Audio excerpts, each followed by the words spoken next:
지난 1995년 최초의 전국 동시 지방선거가 시작된 지 올해로 8번째 선거가 치러집니다. 부산의 역대 기초자치단체장 선거 결과는 어땠는지 숫자로 짚어봤습니다. 부산 지역 1일 확진자 발생이 15일 연속 10,000대 이하를 이어가고 있습니다. 보건당국은 코로나 대응 체계를 일반 의료 체계로 전환했습니다. 오는 26일 버스노조 파업이 예고되면서 시민들의 불편이 우려되고 있습니다. 관계기관에서는 전세버스 300여 대를 투입하고 택시 부재와 승용차 요일제도 일시 해제하고 도시철도 운행도 증편될 예정입니다. 국제시장의 한 상가 건물에서 불이 나 3계층이 불에 탔습니다. 영업이 끝난 시간에 화재가 발생해 다행히 인명피해는 발생하지 않았습니다.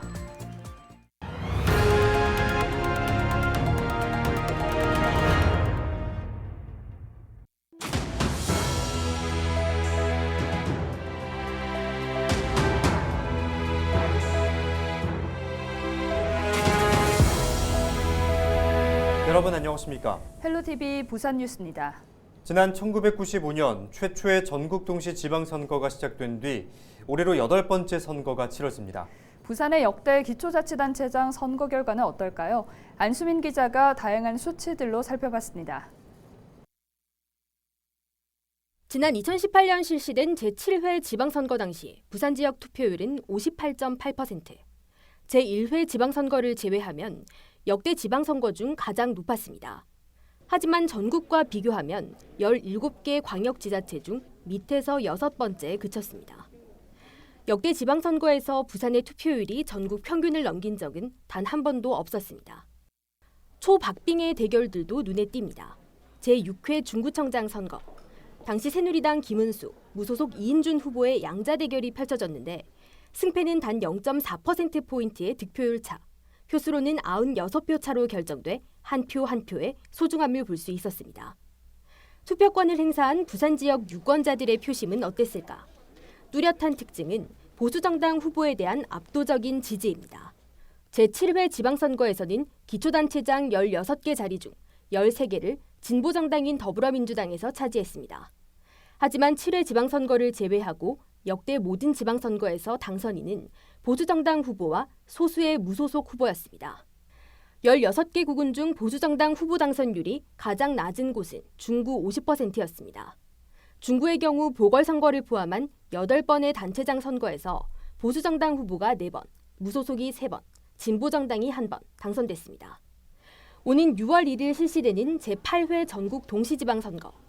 지난 선거에서 변화의 바람이 불었던 부산에서 이번에는 어떠한 결과가 나타날지 주목됩니다.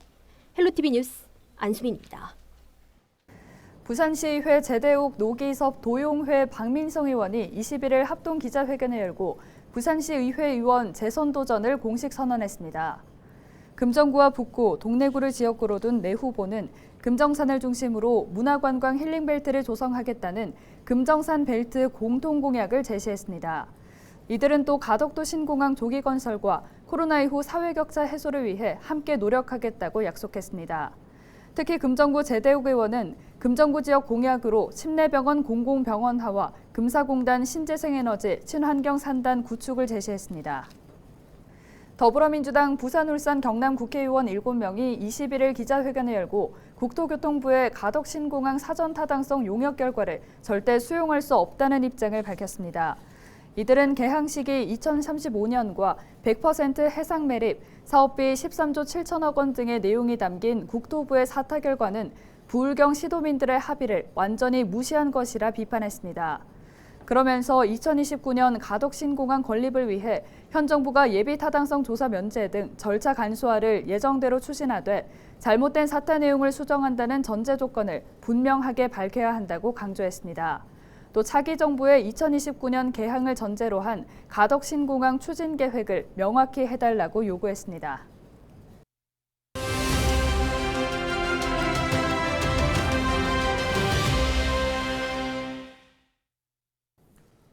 지난 14일 6일 지방선거 선거구가 획정됐습니다. 핵심은 기초의원 중대선거구제 시범 실시인데요. 이 현행법은 한 선거구의 기초의원 정수를 2인 이상 4인 이하로 규정하고 있습니다. 하지만 이번 지방선거부터는 기초의원 한 선거구에서 3명 이상 최대 5명까지 뽑을 수가 있습니다. 이는 군소정당의 진입장벽을 낮추는 효과가 있는데요.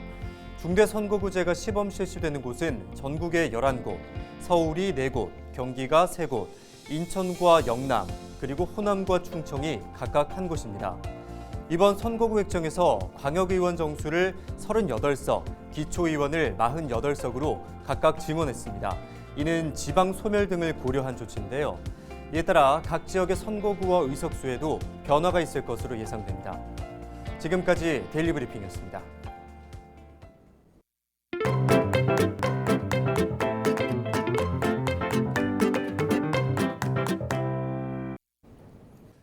한 해 농사 시작을 앞둔 농촌에서는 벌써부터 일손을 어떻게 확보해야 할지 걱정이 크다고 합니다. 인력이 없다 보니 90이 넘는 어르신이 밭일을 해야 할 정도라고 하는데요. 헬로티비 뉴스가 새롭게 선보이는 코너 기자가 간다에서 농어촌 작업을 직접 체험해봤습니다. 정호석 기자입니다. 선생님 안녕하세요. 네, 안녕하세요.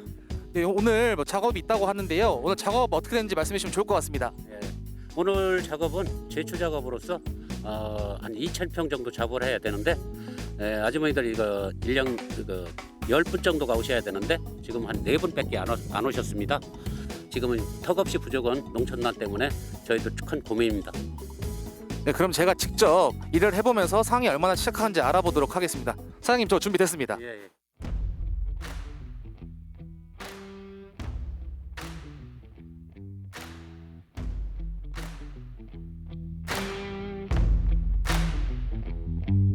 Nope.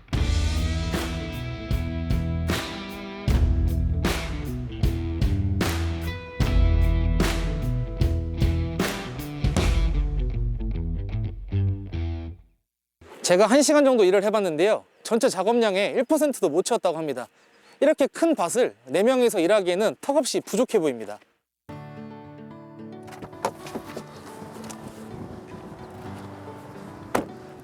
이를 해결하기 위해 여러 지자체에서는 농촌인력 중개센터를 열고 농민들을 돕고 있습니다. 저는 지난 4일 문을 연 충남 서산시 한 농촌인력 중개센터를 찾아왔는데요. 과연 이곳에서 어떤 도움을 주는지 알아보도록 하겠습니다. 서산농협과 한국농업경영회 서산시 연합회 2개소에 농촌인력 중개센터를 지정을 하고 저희가 보조금 1억 4천만 원을 투입하여서 농촌인력 중개센터를 이제 적극 운영해 나가고. 농촌인력 중개센터에서 도움을 주고 있지만 사실 농촌 자체에 일할 사람이 없다 보니 문제가 해결되지는 않는데요. 그렇다고 해서 사람들에게 만약 낯선 농촌으로 오라고 할 수도 없는 노릇입니다.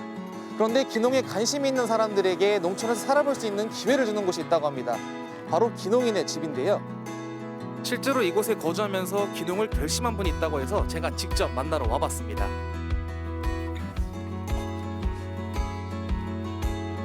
안녕하세요. 혹시 들어가도 괜찮을까요? 아유, 감사합니다. 제가 이야기를 듣기로는요, 이곳에 거주하시면서 기농을 결심하셨다고 들었거든요. 혹시 이유가 뭘까요? 네, 제가 서울 생활 20년 차 서울 사람인데요. 그다음 서울 생활하면서 답답함을 많이 느꼈거든요. 그리고 나이도 있고 해서 시골에서 한번 살아볼 또 그런 마음도 있었고 해가지고 이 기농의 집 와서 입주하게 됐습니다.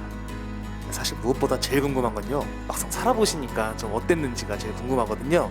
네, 생각했던 것보다 막상 체험하게 되니까 쉽지는 않네요. 그러나 교육을 받고 또 실제 체험하게 되면서 많은 것을 배우고 또 익히면서 구체적인 계획을 세울 수 있게 되었고, 그리고 무엇보다도 기농에 대한 가능성을 좀 이렇게 알 수 있게 되었습니다. 그것이 매우 유익한 시간이 되고 있습니다. 2020년 농업인 종사 수는 145만여 명인데요. 50년 전과 비교했을 때 절반 이상으로 뚝 떨어진 수치입니다. 이 수치만 보더라도 농촌을 떠나는 사람이 굉장히 많다는 걸 알 수 있는데요. 따라서 사람들이 농촌에 정착할 수 있도록 생활 환경을 개선하고 기농대학과 기농인의 집처럼 체험을 통해 정을 돕는 등 근본적인 문제 해결을 위한 다양한 방안이 필요해 보입니다. 지금까지 기자가 간다, 정호석이었습니다.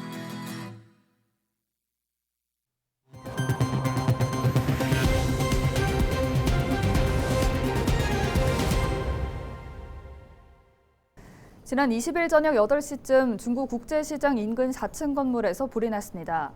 현장을 지나던 주민이 연기와 불꽃을 목격하고 119로 신고해 1시간 남짓 만에 진화됐습니다. 이 불로 건물 3개 층과 보관 중이던 물품이 불에 타 소방서 추산 5천여만 원의 재산 피해가 발생했습니다. 소방당국은 정확한 화재 원인을 밝혀내기 위해 합동감식을 실시할 예정입니다. 21일 새벽 3시 30분쯤 사상구 주례동의 한 식당에서 불이 났습니다. 불은 주방 일부를 태워 소방서 추산 1,000만 원 상당의 재산 피해가 발생했습니다. 경찰은 식당에서 불꽃이 보였다는 신고자의 진술을 토대로 정확한 화재 원인을 조사하고 있습니다. 부산 지역 코로나19 신규 확진자가 이틀 연속 3,000명대를 기록했습니다. 21일 0시 기준 1일 확진자 3,500여 명이 추가돼 누적 확진자는 102만 7천여 명으로 늘었습니다. 위중증 환자도 34명으로 줄어 중환자 병상 가동률도 32%로 내려갔습니다. 재택치료 확진자도 3만 3천여 명으로 감소했습니다. 기저질환이 있던 70대에서 80대 확진자 11명이 숨졌습니다. 누적 사망자는 1,800여 명이 됐습니다. 보건당국은 단계적으로 일반 의료 대응체계로 전환을 결정해 남부 임시선별검사소를 오는 24일, 다대포와 구덕운동장은 오는 30일까지만 운영하기로 했습니다. 나머지 6개 검사소도 코로나 상황에 따라 점차 축소할 계획이라고 밝혔습니다. 오는 26일 부산 버스노조 파업이 예고되면서 부산시가 비상수송 대책을 마련했습니다. 시는 시내버스와 마을버스 조합원들이 26일 첫 차부터 승무 거부에 들어갈 경우 59대 노선의 전세버스 327대를 도시철도와 연계해 운영할 계획이라고 밝혔습니다. 이와 함께 택시 부재와 승용차 유일제, 버스 전용차로도 일시 해제하기로 했습니다. 또 학생들의 등교 시간을 오전 9시에서 10시로 늦추고 공공기관과 학교 시차제 출근을 도입해 출퇴근 시간 혼잡을 줄일 계획입니다. 특히 도시철도를 평일 50회, 휴일 70여 회를 늘리고 경전철도 10% 증편할 방침입니다. 쓰레기 매립장의 화려한 변신으로 주목받고 있는 해운대 수목원이 봄맞이 새 단장에 나섭니다. 부산시는 해운대 수목원 내 장미원과 생태연못을 확대 조성하고 초식동물원을 재단장하는 등 다양한 볼거리를 마련한다고 밝혔습니다.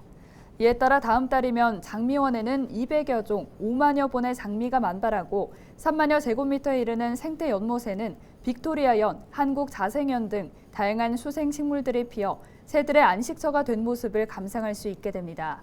특히 양과 당나귀, 타조 등 도심에서 보기 어려운 동물들이 어우러진 초식동물원은 울타리 없이 자유롭게 산책하는 양떼를 볼 수 있을 것으로 보입니다. 부산시는 지난해 5월부터 해운대 수목원의 1단계 구역을 개방해 운영하고 있으며 수목원의 핵심 시설인 온실과 전시원 등은 2023년 착공해 2025년에는 완전히 개방할 예정입니다. 부산의 랜드마크형 보행교인 수영강 휴먼브릿지 조성 사업이 본격 추진됩니다. 시는 수영강 휴먼브릿지 조성을 위한 기본 설계 용역을 마무리했으며 하반기에 착공해 2025년 준공할 계획이라고 밝혔습니다. 수영강 휴먼브릿지는 해운대구 영화의 전당과 수영구 주거지 등을 연결하는 보행교입니다. 휴먼브릿지 조성을 위해 한진 CY부지 도시관리계획 결정에 따른 공공기여금 약 300억 원이 사업비로 투입됩니다. 제15회 부산국제즉흥춤축제가 20일부터 3일간 부산시민공원과 부산대 신라대 캠퍼스에서 개최됩니다. 올해 부산국제즉흥춤축제는 부산의 자연과 함께하는 시민 즉흥 영상 작업을 더해 지역 문화예술의 활성화와 시민들의 참여를 높이고 국내외 여러 장르의 예술가들이 즉흥적으로 음악과 그림, 그리고 춤을 융합한 공연을 선보입니다.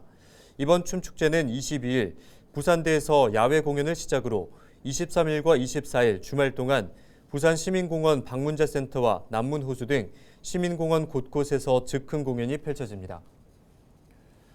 네, 향토 해설사와 함께 걸으며 명소를 둘러보는 해운대 소소한 여행을 담다가 운영됩니다. 해운대구는 준비된 7개 코스 중 한 가지를 골라 신청하면 향토 해설사가 원하는 날짜와 시간에 맞춰 안내에 나서는 신청자 맞춤형 프로그램을 운영한다고 밝혔습니다. 7개 코스는 동백섬, 달맞이 언덕, 센텀시티, 마린시티, 청사포, 장산, 그린레일웨이로 신청자들은 각 장소의 깃든 역사와 재미있는 전설을 함께 설명드리며 여행할 수 있습니다. 기장군이 다중이용시설과 안전 관련 시설에 사물주소판을 설치했습니다. 사물주소는 건물이 아닌 시설물과 공간에 도로명 주소를 활용해 도로명과 사물번호를 표시해 주소를 부여하는 것입니다. 기장군은 우선적으로 버스 정류장 128개소, 도시공원 57개소 등 총 323개소에 사물주소판을 설치했습니다.